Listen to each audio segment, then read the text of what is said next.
सितना जानते आप श्रीखे आप। कुंडलपुर के बड़े बाबा की, मूल नायक श्री पार्श्वनाथ भगवान की, परम पूज्य आचार्य श्री ज्ञान सागर जी महामुनिराज की, परम पूज्य आचार्य गुरु शिक्षण विद्यासागर जी महामुनिराज की, परम पूज्य आचार्य श्री समय सागर जी महामुनिराज की, 3,9 करोड़ मुनिराजों की, मुनि श्री विमल सागर जी, अनंत सागर जी, धर्म सागर जी आदि समस्त मुनिराजों की, पूज्य मुनि भाव सागर जी महाराज की, पूज्य मुनि संघ की नमोस्ते। चातुर्मास पूर्ण होता है और पूरे भारत में पिछी का परिवर्तन होता है। पिछी का जब चतुर्थ काल आदि में साधु जंगल में रहते थे, पंख उठा लेते थे, पिछी बना लेते थे, क्योंकि पंख उठाने में चोरी का दोष नहीं लगता, क्योंकि अदत्ता दानम स्तेयम, बिना पूछे कोई चीज़ लेना चोरी है। लेकिन अहिंसा की रक्षा के लिए, जीवों की रक्षा के लिए संयम का उपकरण पिछी वो स्वयं बना लेते थे। फिर बुंदेलखंड में एक परंपरा शुरू हुई, साधु विहार करके आते थे और लोग घर में पिछी रखते थे। आहार के बाद पुरानी पिछी ले लेते थे और नई दे देते थे। इलक श्री समय सागर जी महाराज की जब दीक्षा हुई 1980 की बात थी शायद, द्रोणगिरी में, तो उस समय बाई जी निकली, आचार्य श्री ने बुलाया कि द्रव्य वगैरह लिए, हाँ केसलोंच एक दिन पहले कर लिए थे, उनको दीक्षा दे दी बिना शोर के और बिना किसी प्रचार प्रसार के आचार्य श्री ने प्रथम मुनि दीक्षा इस प्रकार से दे दी थी। लेकिन गुरुदेव को मालूम था कि मेरी उम्र सीमित है, मैं कितने वर्ष जीवित रहूंगा, शरीर तो धोखेबाज है, शरीर धोखा दे जाएगा। उन्होंने धीरे धीरे फिर दीक्षा भी सबके सामने देना शुरू किया। पिछी परिवर्तन, कलश स्थापना, क्योंकि लोग राग के कार्य तो बड़े बढ़ चढ़कर करते हैं, तो इसी प्रकार से वैराग्य का काम भी दीक्षा जब दो, तो हमारी जबलपुर में जब दीक्षा हुई तो वो दृश्य ऐसा था कि लाइन की लाइन लगी थी, बारिश हो रही थी और इतने वाहन थे, इतने वाहन के लोगों को दिख ही नहीं रहे थे, अलग ही माहौल था। इसी प्रकार से जब पिछी परिवर्तन होता है, जिनको मिलती है पिछी वो तो खुश होते हैं, लेकिन जिनको नहीं मिलती वो दुखी हो जाते हैं। लेकिन आज कोई दुखी नहीं होगा, क्योंकि आज का दिन पिछी परिवर्तन का दिन नहीं है, हृदय परिवर्तन का दिन है। क्योंकि देखो, नई पिछी जो देते हैं वो पिछी 1 वर्ष तक मुनिराज के पास रहती है और उससे मार्जन करते हैं, कितने सारे जीवों की रक्षा करते हैं। उनका छठवां हिस्सा किसके हिस्से में जाता है? पिछी देने वाले के में। क्योंकि जैन दर्शन कहता है तुम कोई भी काम अच्छा करोगे, दूसरा भी कोई कर रहा है उसकी क्या करो? अनुमोदना करो। आप सोने की प्रतिमा नहीं बनवा सकते, चांदी की नहीं बनवा सकते, रत्नों की नहीं बनवा सकते, प्रतिदिन भावना करो कि हे भगवान, मैं स्वर्णमयी रत्नमयी प्रतिमाएं, छत्र चमर आदि अर्पण करूं। और कई लोग आते हैं हमारे पास, संघ में थे, एक महिला आती थी भिलाई से और उनके पति रात्रि में भोजन करते थे, कुछ उनकी अनुकूलता नहीं बन पा रही थी, वो रोती थी आके, महाराज जी मुझे पिछी लेना, लेकिन मेरे पति की समस्या। तो इस प्रकार से पति अच्छा हो तो पत्नी, और पत्नी अच्छी हो तो पति, और कोई और समस्या रहती है शारीरिक मानसिक, लोग नहीं ले पाते हैं पिछी। कई वर्षों से लोग आते रहते हैं, बाहर से भी खबरें आती हैं, लोग आते हैं, महाराज जी हमारा नंबर अगली बार लग जाएगा कि नहीं। मैंने कहा आपका तो ठीक है, हमारा भी नंबर लग जाए, हमें खुद नहीं मालूम कि साधु संत भारत में किसी भी स्थान पर जा सकते हैं। इसलिए ये वर्ष में 1 बार ही पिछी परिवर्तन होता है, बीच में कोई समस्या आ जाए तो बीच में भी हो जाता है। ये चूंकि दीपावली के आसपास ही होता है, पहले भी हो जाता है और बाद में हो जाता है। ऐसा कोई शास्त्रों में वर्णन नहीं आता है। बस मैं राजस्थान में था, घाटोल में, और प्रतिदिन सुबह जाता था तो मोर दिखती थी प्रतिदिन नृत्य करते हुए, प्रतिदिन तो नहीं, कभी कभी जब जैसा वो रहती तो थी, आवाज आती थी प्रतिदिन। बगल में पर्वत था। तो ये मोर जो होती है उसके बारे में आपने कई बार सुना होगा। तो दिगंबर मुनि के पास संयम उपकरण के रूप में पिच्छिका होती है। यह जिन मुद्रा एवं करुणा का प्रतीक है। आपने देखा होगा कि मुनिराज आहार के समय पिच्छी दूर क्यों रखते हैं, क्योंकि ये शुद्ध नहीं रहती। वैसे तो ये देखो मोर के पंख रहते, मोर भी वैसे मांसाहारी होती, लेकिन चूंकि अहिंसा की रक्षा के लिए है, इसके माध्यम से कितने सारे जीवों का जो घात होता है वह रुक जाता है। देखो आप आंख में भी चली जाए तो कुछ नहीं होता है, इतनी सॉफ्ट होती है, इसलिए इसको दूर रख देते हैं आहार के समय। और सामयिक में भी एक साइड में रख देते हैं, निर्विकल्प रहते। इसके बारे में बताएंगे। चूंकि समय तो बहुत हो गया, लेकिन बताना भी जरूरी है, क्योंकि एक बार ही मौका मिलता है वर्ष में। क्योंकि आपने सुना तो कई बार होगा, लेकिन कई ऐसी बातें होती हैं जो नए लोग आते हैं उनको बताना जरूरी होता है। इसलिए पिच्छी और कमंडलू मुनि के स्वावलंबन के 2 हाथ होते। इसके बिना अहिंसा महाव्रत, आदान निक्षेपण समिति, प्रतिष्ठापन समिति आदि नहीं पल सकती है। प्रतिलेखन शुद्धि के लिए पिच्छिका की नितांत आवश्यकता होती है। तो मूलाचार में भी भट्टिकेर स्वामी जी कहते हैं णी पिच्छे नत्थि निर्वाणम, यानी पिच्छी आदि के बिना निर्वाण की प्राप्ति। तो ये आलम्बन आपने देखा होगा, मुनिराज जब दीक्षा लेते हैं, भगवान की जब दीक्षा लेते हैं तो पिच्छी और कमंडल रखे जाते हैं, फिर किसी को प्रदान कर दिए जाते। पहले अलग जगह अलग परंपराएं थी। मुझे याद आ रहा है वो संस्मरण कि राजस्थान में मणिबाई जी के घर में एक आचार्य महाराज आए, दूसरे संघ के आचार्य महाराज थे, उन्हें आहार किए। पूछा ये किसकी पिच्छी है? तो उन्होंने कहा परम पूज्य आचार्य श्री विद्यासागर जी महाराज की पिच्छी है। उस समय आचार्य श्री थे, पुरानी बात है। उन्होंने बैठ करके उस पिच्छी को नमोस्तु किया। तो इस प्रकार से एक विदेशी आया, तो उसने का पूछा कि ये क्या है, तो व्हाट इज दिस, यह क्या है? तो आचार्य श्री ने कहा दिस इज माई यूनिफॉर्म, यह मेरी क्या है? यूनिफॉर्म है। तो ये पिच्छी नग्न अवस्था में साधु रहते हैं, अन्य व्यक्ति भी कैसे भी घूमते रहते हैं, लेकिन अगर पिच्छी रहती तो समझ जाते कि ये दिगंबर जैन साधु हैं।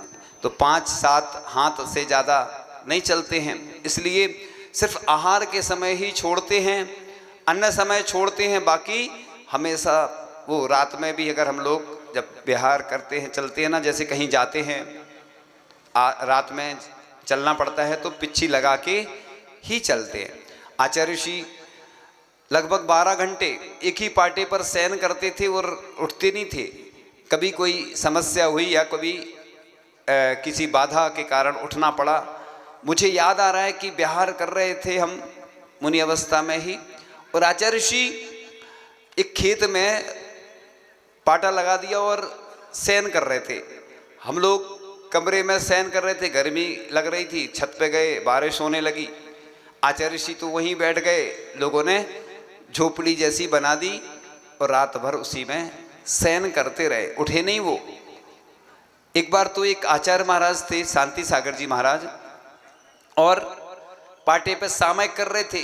चातुर्मास का समय आ गया, लोगों ने सामयिक में ही पाटा उठाया और विहार करवा दिया। मतलब उनने नहीं किया विहार, पाटे ही उठा के ले गए लोग। 4 व्यक्तियों ने पाटा उठाया, ले गए। तो साधु ऐसे चलते नहीं हैं, लेकिन कई बार ऐसी स्थितियां परिस्थितियां बन जाती हैं। इसलिए कार्तिक मास में मयूर स्वेच्छा से अपने पंख छोड़ता है। इसके लिए किसी भी प्रकार से मयूर को पीड़ा नहीं देनी पड़ती है, इसमें किसी भी तरह की हिंसा नहीं है। कार्तिक मास के पहले मयूर इसको बोझ मानता है, पंख हटने पर बड़ा हर्ष मानता है। जैसे आप कोई परिग्रह आदि हो ना, तो बहुत विकल्प होते, टेंशन होती, और त्याग दो तो फिर उतने विकल्प नहीं होते। इसलिए ऐसे ही मयूर के साथ होता है, वह बड़ा हर्ष मानता है, जैसे गाय दूध दुहने के बाद हल्का महसूस करती है। तो इस प्रकार से ये मयूर पिच्छिका की विशेषता होती है कि ये जो धूल भी लग जाने पर यह ग्रहण नहीं करती। पसीना भी लग जाए तो कुछ नहीं होता है, मृदु होती है। इस प्रकार एक मोर एक ऐसा पक्षी होता है कि जो ब्रह्मचर्य को धारण करता है और बहुत सारी विशेषताएं होती हैं। चूँकि मैं वैसे भी प्रयास करता हूँ कि जब बड़ा आयोजन हो तो शॉर्ट में ही बात करता हूँ, थोड़ी सी बात कह करके प्रारंभ करेंगे, क्योंकि लोग इंतजार कर रहे हैं कि किसको मिलेगी पिच्ची। पहले बता दूं क्या? कोई कुछ बोल नहीं रहा तो अभी नहीं बताएंगे फिर अभी हाँ, तो जब मोर प्रसन्न होता है तो वह अपने पंखों को फैलाकर नाचता है और नाचते नाचते मस्त हो जाता है, तो उसकी आंखों से आंसू गिरते हैं और मोरनी इन आंसू को पीती है तथा इससे ही गर्व धारण करती है। मोर में कहीं भी वासना का लेस मात्र भी नहीं है। इस प्रकार से यह जो ग्रंथों में मिलता है, तो इस प्रकार मोक्ष मार्ग में उपकार करने वाला उपकरण होता है और पिछी का परिवर्तन देख करके बैराग उमड़ आता है। क्योंकि एक वर्ष तक महाराज जी ने कितने सारे तीर्थों की वंदना की, कितने सारे मुनिराजों को नमोस्तु किया, प्रतिदिन वंदना करते तो इसी से नमोस्तु करते हैं और ये पवित्र हो जाती है। और इसके माध्यम से ऐसा बोलते हैं कि सर्प भी नहीं आते हैं, तो ये रखी रहती है। इससे देख करके ये एक मोमेंटो है। ये क्या है? पिच्ची क्या है? मोमेंटो। मोमेंटो का मतलब होता है स्मृति चिन्ह। इसको देख करके जब भी हम निकलते हैं तो देखते जैसे कीर्ति स्तंभ होता है और एक पिच्ची रखी होती है घर में, तो समझ जाते लोग कि ये अच्छा व्यक्ति है, ये व्यक्ति ने पिच्ची ली है। लेकिन ऐसा बिल्कुल नहीं करना कि पिच्ची लेकर के नियम का पालन नहीं करें। जिन लोगों ने पहले भी पिच्ची ली है अच्छे से प्रयास करें। जो अभी पिच्ची लेंगे वो वर्ष में एक बार नियम बढ़ाने जरूर आएंगे। क्यों आएंगे? इससे क्या होता है? जोड़ा रहता है। आप रिश्तेदारी में नहीं जाओ तो क्या हो जाती? बुराई हो जाती। साधु संत को कोई मतलब नहीं। साधु संत तो कोई आए या नहीं आए वो अपने आप में रहते हैं, लेकिन अपन को अगर किसी साधु की पिच्ची लेने का या देने का सौभाग्य मिला है तो समझ लो वो हमारे रिश्तेदार हो गए। मैंने कई बार बताया कि हमारे सबसे ज़्यादा रिश्तेदार होते हैं। क्यों होते हैं बताओ? क्यों होते हैं? एक इंदौर से व्यक्ति आया भी 1-2 दिन पहले, बोला महाराज जी मैंने आपका प्रवचन सुना और मैं बहुत दिनों से सोच रहा था कि आपके दर्शन करने आऊँ। ना मैं उसको जानता ना मुझे वो जानता, लेकिन उसने प्रवचन सुना और उसके मन में कुछ प्रश्न थे, तो हमने कहा ठीक है। फिर उसके हमने जवाब दिए, फिर वो चला गया। तो लोग पूरे देश और दुनिया में जो सुनते हैं, देश में विदेश में, वो सब हमारे रिश्तेदार हैं। इसलिए साधु संतों से कोई अपेक्षा नहीं करना। लोग बोलते हैं महाराज जी हमें आप भूल गए, याद नहीं करते। मैंने कहा मैं तुम्हें याद करूंगा तो मुझे दोष है, तुम मुझे याद करोगे तो तुम्हारा हमेशा फायदा है। इसलिए देखो आचार्य भगवान नहीं है, अभी भजन चल रहा था तो मैं भी भावुक हो जाता हूँ। जब आचार्य भगवान का ऐसा भजन कोई सुनूं तो मेरी आंखों में आंसू आए बिना नहीं रहते हैं। तो इस प्रकार से स्मृतियाँ अपने हृदय में बना करके रखना और इस प्रकार से बैर को दूर करने वाला उपकरण यह पिच्ची का होती है। उपकरण धारण करने वाले का पंचम काल में दर्शन हो रहा है, यह सौभाग्य की बात है। तो इस प्रकार कुछ बिरले ही होते हैं जो संयम के उपकरण के माध्यम से अपनी इंद्रियों को संयमित करते हैं। तो उम्मीदवार ज़्यादा हों और डिमांड ज़्यादा रहने से कीमत भी बढ़ती है। जैसे एक ही व्यक्ति को पुरानी पिच्ची मिलेगी, देने में तो बहुत सारे लोग आ जाते हैं कि चूँकि पिच्ची एक रहती है, एक ही व्यक्ति को मिलती है, वह सौभाग्यशाली होता है, पुण्यशाली होता है।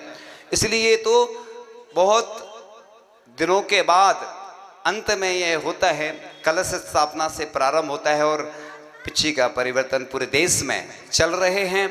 और किसको मिलेगी अभी आपके सामने घोषणा होगी, क्योंकि पहले तो देने वालों की होगी, पहले पिच्ची का आएगी। लेकिन अव्यवस्था नहीं करना, क्योंकि पहले आप नहीं पूछ। तो अब बस कुछ बात कह कर अपन विराम लेते हैं। और ये जो पिच्ची का परिवर्तन है, मोर का औसतन जीवन काल 10 से 25 वर्ष होता है। मोर के पंख अगस्त या कार्तिक माह में झड़ जाते हैं और गर्मी आने से पहले पंख फिर से आ जाते हैं। तो इस प्रकार से डिटेल तो बहुत सारा है, लेकिन अगले पार्ट में ये बताएंगे।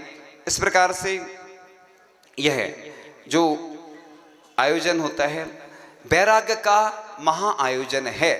जिस प्रकार से साधु संत यात्रा तो करते हैं प्रतिदिन, लेकिन किसी तीर्थ की वंदना करने जाते हैं तो वो महायात्रा कहलाती है। और इस जो दृश्य को जो लोग देखते हैं बड़े पुण्यशाली होते हैं, क्योंकि अनुमोदना करने से भी वही पुण्य लगता है, छठवां हिस्सा सबको मिलता है। आचार्य जी कहते थे मैंने 6 मुनि राजों को उपवास दे दिया तो मेरा उपवास एक फ्री में हो गया। इसी प्रकार से किसी को नहीं मिल पाती है तो ये विकल्प नहीं करना कि इसलिए तो फॉर्म भरे जाते हैं, चुनाव लड़ते ना जैसे। अब निर्णय का होता यही होता, ये अदालत है कि पहला नंबर किसका, मार्क्स मिलते ना, किसने कितनी मेहनत की। और ऐसे लोगों को देने लेने का सौभाग्य प्राप्त होता है जिन्होंने साधुओं के लिए अपना समय समर्पित किया है, जिन्होंने अपना समय का दान किया है। पुण्यार्जक होते हैं तो कोई धन का दान करता है, कोई मन से दान करता है, कोई तन का दान करता है। कोई ज़रूरी नहीं है कि राशि ही दान दी जाए, राशि भी महत्वपूर्ण नहीं होती अकेली। लेकिन जिन लोगों ने सेवा वैयावृत्ति की बड़े भाग्यशाली होते हैं, सौभाग्यशाली ऐसे व्यक्ति होते हैं जिनको ऐसे अवसर प्राप्त होते हैं। तो अपन सीधे प्रारंभ कर देते हैं। सबसे पहले पिछिका का आगमन होगा। हाँ, तो सामने से पिछिका का आगमन होगा। करो घोषणा होने वाली है, वो पिछी हाथ में आने वाली है। तो सामने से जो पिछी आएगी मुनि श्री धर्म सागर जी महाराज, जो कि वात्सल प्रदाता हैं, वैयावृत्ति में कुशल हैं, जिन्होंने अनेक रचनाएं की हैं और उनकी कृपा से हमारी यात्रा प्रारंभ हो चुकी है। आगे यात्रा चल रही है हमारी, अभी बीच में पड़ाव है। तो बस आज वही हाथ लगाएंगे अभी पालकी में, क्योंकि पूरे लोगों को तो मौका नहीं मिल सकता। और पंचकर्णक में हम दृश्य देखते थे पालकी हम उठाएंगे, पालकी हम उठाएंगे, तो महाराज जी निर्णय कर रहे थे। मैंने सोचा पिछी पर, तो आज वही पंचकर्णक का दृश्य सामने आ गया है। तो जो युवा प्रतिदिन मुनि श्री धर्म सागर जी महाराज एवं अन्य कार्यों में जिन्होंने सेवा दी है, ऐसे आहार और निहार आदि व्यवस्था में और भी जिन्होंने सहयोग दिया, ऐसे युवा आ जाएं। तो मुनि श्री धर्म सागर जी महाराज की पिछी आ रही है।